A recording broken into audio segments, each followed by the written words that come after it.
कि आप सबके बीच आई भारत सम्राट मिशन गायक झारखंड से हम तमाम कलाकार बंधु के बीच बहुजन समाज के एक करे खातिर एक गीत पेश कर रहल बानी और ध्यान से सुनिह और अपने आप के विचार जरूर करिह। काहे कि आज हमने पूरा समाज बहुजन समाज के बड़का बड़का नेता लोग सब अपन अपन अलग अलग संगठन बना के आज संगठन चला रहल बा, रोटी सेक रहल बा। उ लोग से कहना बा एक मंच पे आवे के हो तो कहना है आव बाप सेफ के शरणवा बहुजन भाई छोड़ा गुमनावा हो।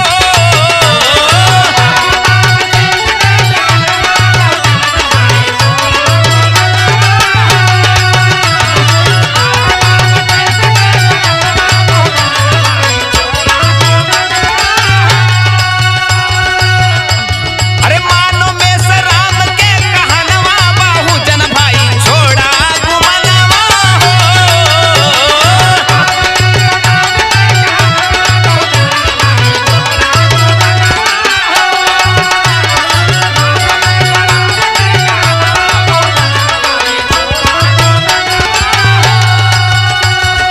छोड़ा गुमनवा हो, छोड़ा गुमनवा।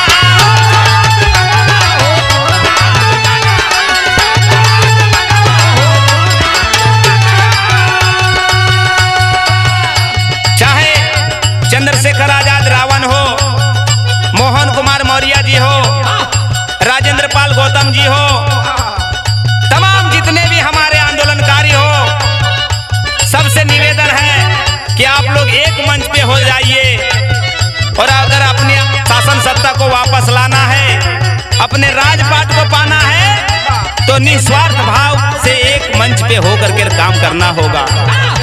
नहीं तो ऐसी दुर्दशा होगी, आप लोगों के वजह से भी हमारा बहुजन समाज भटक रहा है। इस बात को समझिए कि आव बाम सेफ के शरणवा बहुजन भाई छोड़ा गुमनावा हो।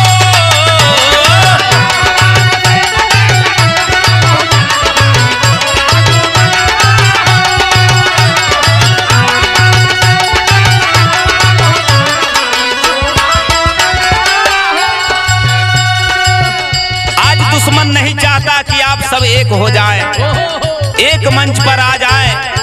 ये बात समझने की जरूरत है कि इस देश में दो ही सबसे बड़े संगठन हैं, एक है आरएसएस और दूसरा है बामसेफ। लेकिन आप लोगों ने बामसेफ को भी खंडन करने का काम किया। आप लोगों ने अलग अलग संगठन बना करके अलग अलग लड़ाई लड़ रहे हो, जिससे हमारा बहुजन समाज के लोग खुद भटक जा रहे हैं। उन्हें विश्वास नहीं होता कि कौन सा संगठन सही है और कौन सा गलत है। इसलिए कहना है दुश्मन कैले बाटे जंग के तैयारी,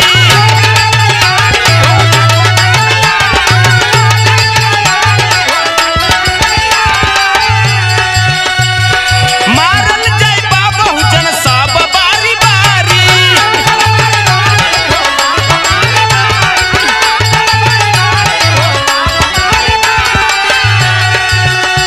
अरे भइल बाटे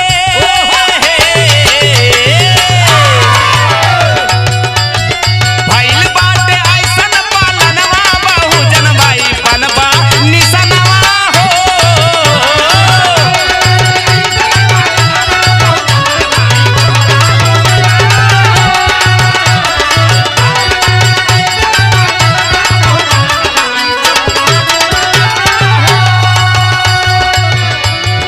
आज आप सब अलग अलग संगठन बनाए हुए हो, लेकिन फिर भी एक नहीं हो पा रहे हो। एक संगठन के लोग को लतियाता है तो दूसरा देखता ही रहता है। ऐसा क्यों? यही कमी है कि आप लोग एक मंच पर नहीं आते और सबको लात जूता मिलते ही रहता है और आप बर्दाश्त करते रह जाते हो। तो किस तरह से कहना है? अरे कितना बनल बा बहुजन के संगठन,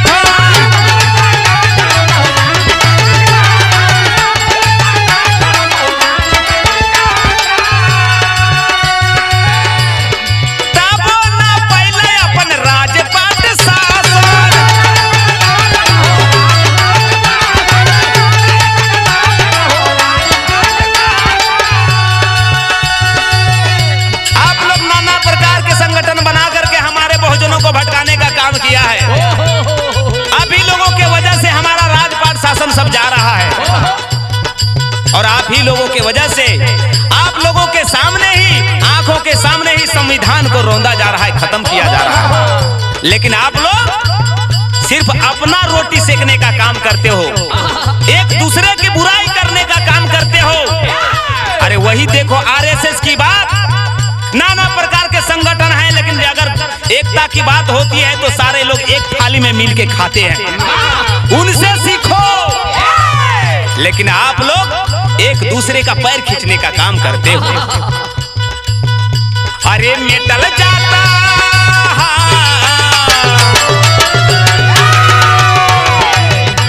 अरे मेटल जाता देश के संविधानवा, बहुजन भाई छोड़ा गुमनावा हो।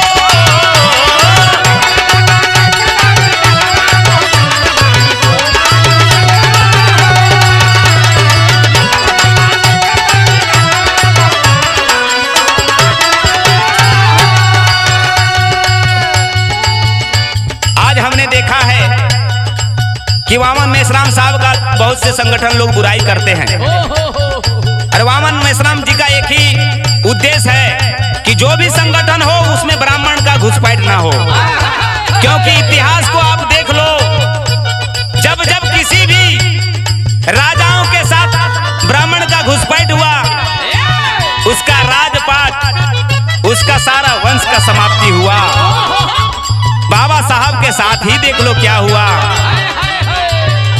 इसलिए जितने बड़े बड़े नेता लोग हैं, किन्हीं न किन्हीं की पत्नी ब्राह्मण की बेटी होती है। ब्राह्मण चाहता है कि आप जो भी बड़े बड़े नेता हो जाए, उसको अपनी बेटी देकर के अपने हाथों में कर लो। यही वजह से आज हमारे लोग उनके गुलामी कर रहे हैं। इसलिए कहना है कि अभी भी वक्त है वामन मेश्राम जी के माध्यम से जो पूरे देश के एससी, एसटी, ओबीसी माइनॉरिटी लोगों को एकजुट करके अपनी शासन सत्ता को पाने के लिए, अपने देश को आजादी दिलाने के लिए जो लगे हैं, उस पे कामयाब करो। वामन मेश्राम बहुजन के जगावे,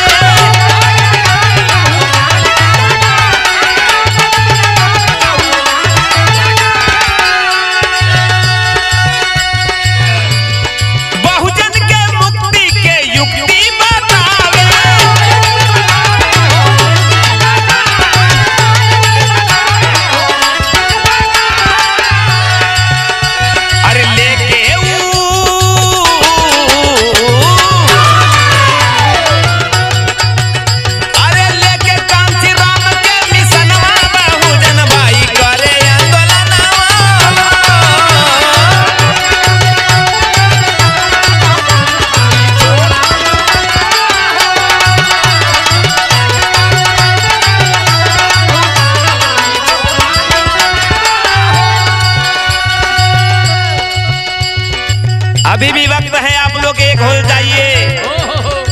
आज हमारे लोगों को किसी एक विशेष जाति को पीटा जाता है तो दूसरा जाति उसको तमाशा देखते हैं। इसी प्रकार किसी संगठन को, किसी पार्टी को ऊपर लांछन लगाया जाता है, उस पर दबाव डाला जाता है तो दूसरा तमाशा देखते हो। यही कारण हमारे बहुजन समाज की गुलामी है। इसलिए कहना है, उतना लात खइबा,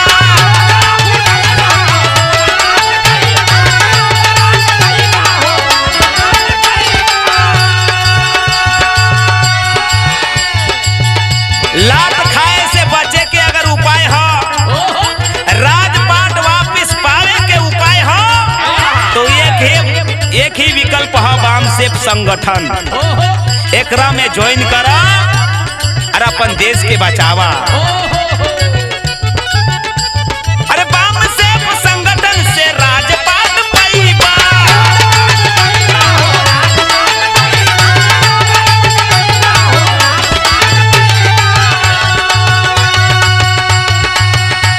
अरे मिलके अब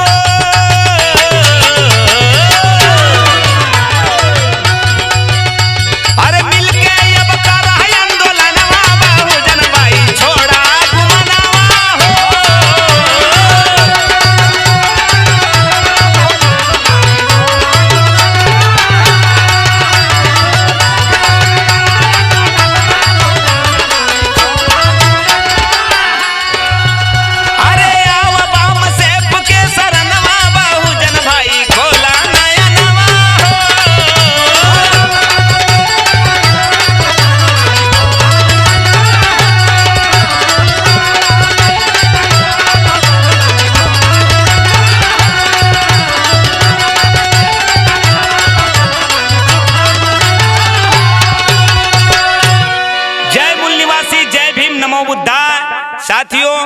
हमारे चैनल को सब्सक्राइब करें, वीडियो को लाइक करें और ज्यादा से ज्यादा शेयर करें।